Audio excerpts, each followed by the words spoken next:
Hi, and welcome to my review of the Precision Sim Engineering GT1 steering wheel. Try saying that one 5 times fast.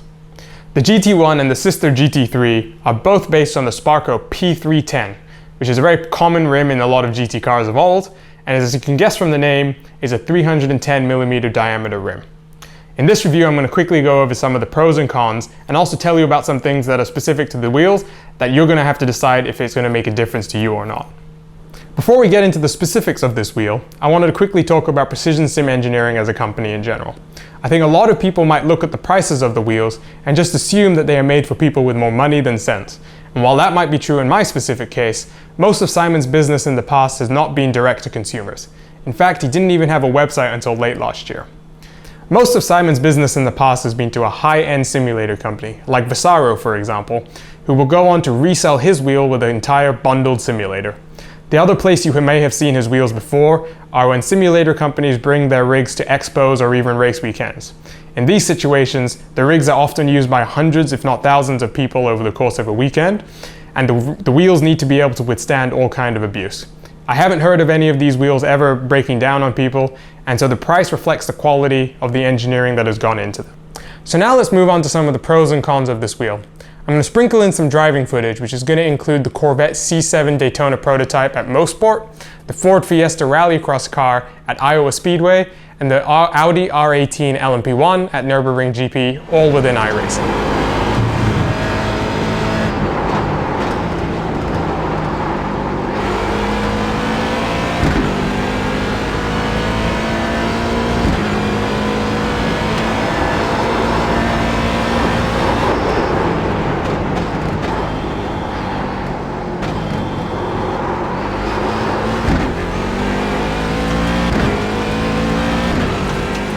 One of the first pros about this wheel is, like I mentioned before, it is a genuine Sparco P310 steering wheel. Not only that, it is actually covered in some kind of synthetic woven fabric which provides better grip, but ultimately also doesn't wear like some of the traditional P310s would. I've used this for multiple 4-hour stints in iRacing, and it's shown absolutely none of the wear so far. It also is superbly comfortable to grip with or without gloves. However, if you're like me, you've already got gloves for some of your other rims, you're still going to use them for this. One of the other big pros is the shifters on these wheels. They are really large, so it's very easy to always get a shift, even if you're turning the wheel. They also have a very nice tactile feedback, even if the sound for some might be a little loud.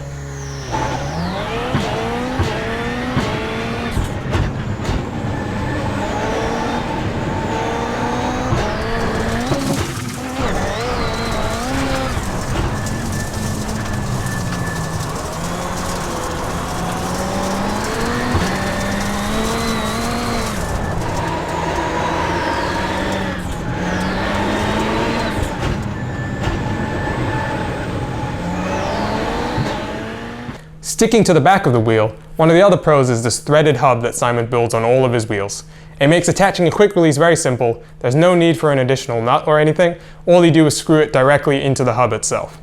All of his wheels also use a 50mm quick release, which makes it possible to use something like the Formula Go race, which for some people might be their preferred quick release system.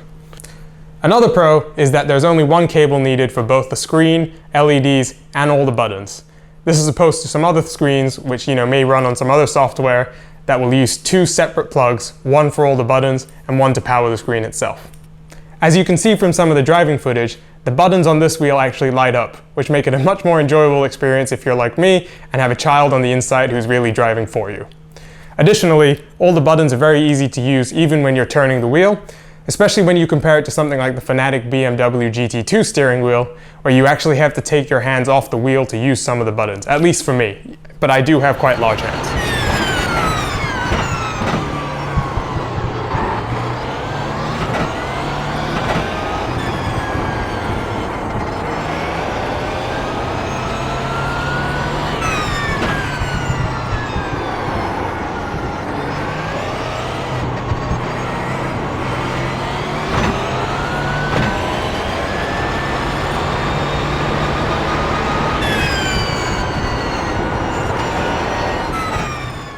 So now let's move on to some of the more subjective things about this wheel. I hesitate to call any of these cons because to me, they aren't really an issue at all. However, when I thought about this wheel, there were a few things which I thought might be an issue for some users who might have some more specific needs and requirements. One of the first things I thought is that the wheel cable itself is not disconnectable from the wheel. There's a few reasons for this, but one of the main reasons is that it's actually bolted onto the button box itself. This means it will be quite strong, you won't have any issues with it. And that's not to say that it's not user replaceable.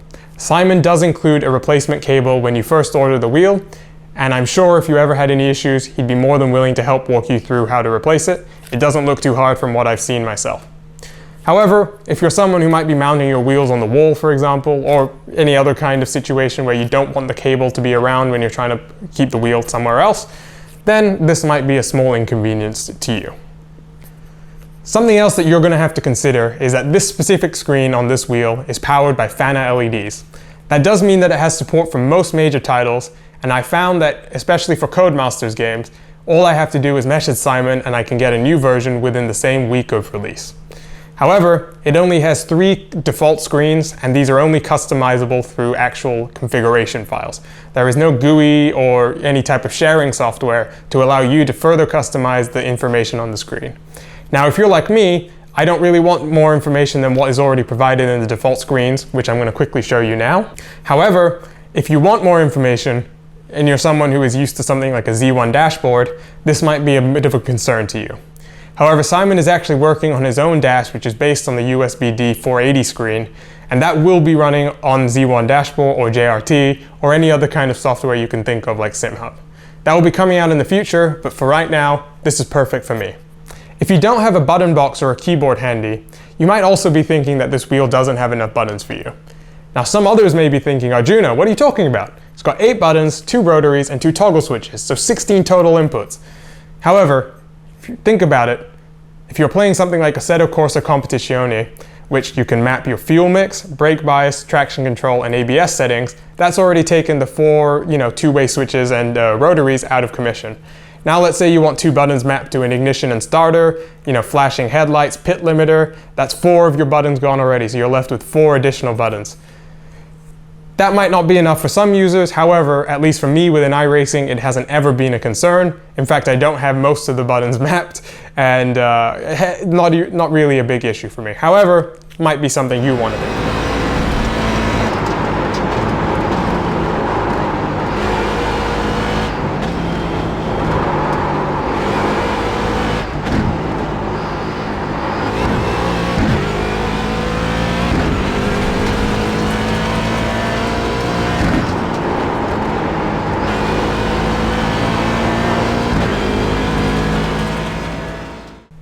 So finishing off with the cons. I only have 2 things to put in this section, and they aren't really that major. If you can't tell, I really do like this wheel.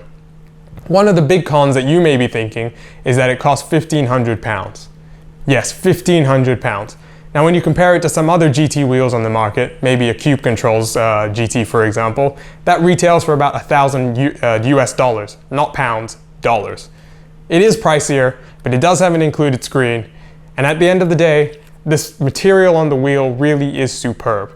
The GT wheels from Cube Controls are Alcantara, and I haven't really seen any other wheels which use this type of material, so it really might be worth the money. The second con I have is, for the price that you pay, it doesn't come with any kind of included case. Now that's not to say the box that Simon ships this in is not sufficient. It comes with lots of padding, and both wheels that I've ordered from Precision Sim Engineering have arrived without any issues. However, for that kind of price, you would maybe like to see a case, especially when I've seen wheels for $500 have a case.